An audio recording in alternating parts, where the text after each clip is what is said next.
نحمده ونصلي على رسوله الكريم اما بعد اعوذ باللہ من الشیطان الرجیم بسم اللہ الرحمن الرحیم۔ آج کا بیان کا عنوان پیر کامل کی روحانی تربیت۔ جیسے کہ ہم اپنے ظاہری یا دنیاوی تربیت کے لیے اسکول اور دینی تربیت کے لیے مدرسوں میں جاتے ہیں تاکہ وہاں ہمیں اس دنیا کے طور طریقے سمجھ آ سکے اور ظاہری زندگی آسان ہو سکے، اور دینی تربیت سے ہمارے دین اور اسلام کی سمجھ آ سکے۔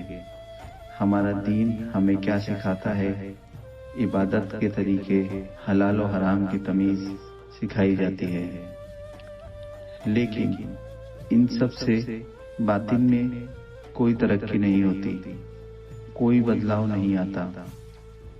ظاہر میں بلندی تو حاصل کر لیتے ہیں لیکن باطن میں کوئی بدلاؤ نہیں آتا، کیونکہ اس کے لیے بھی ایک روحانی رہبر کی ضرورت ہوتی ہے۔ وہ روحانی رہبر پیر کامل ہوتا ہے۔ جس طرح دنیاوی قابلیت حاصل کرنے کے لیے اسکول، کالجز ہوتے ہیں، دینی اعلیٰ تعلیمات کے لیے مدارس ہوتے ہیں، اسی طرح روحانی تربیت کے لیے خانقاہی نظام ہوتا ہے، جہاں پیر کامل اپنے مریدوں کو روحانی تعلیمات عطا کرتے ہیں، ذکر و فکر جیسی خاص نعمت سے نوازتے ہیں اور ان کی باطن کی صفائی کا طریقہ عطا کرتے ہیں تاکہ ان کا نفس پاک ہو جائے۔ پیر کامل کی روحانی تربیت سے اور ان کی خاص توجہ سے نفس کی اصلاح آسان ہو جاتی ہے، کیونکہ اس میں روح کی تقویت یعنی طاقت پوشیدہ ہوتی ہے۔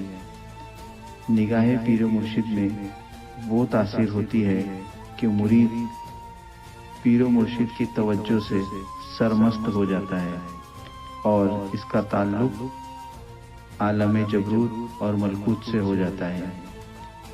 پیر کامل کی صحبت میں اور نظروں میں بہت تاثیر ہوتی ہے، کیونکہ وہ ایک اللہ کا ولی ہوتے ہیں اور اللہ کے نور سے دیکھتے ہیں۔ اس لیے کہا جاتا ہے کہ نگاہ ولی میں وہ تاثیر دیکھی، بدلتی ہزاروں کی تقدیر دیکھی۔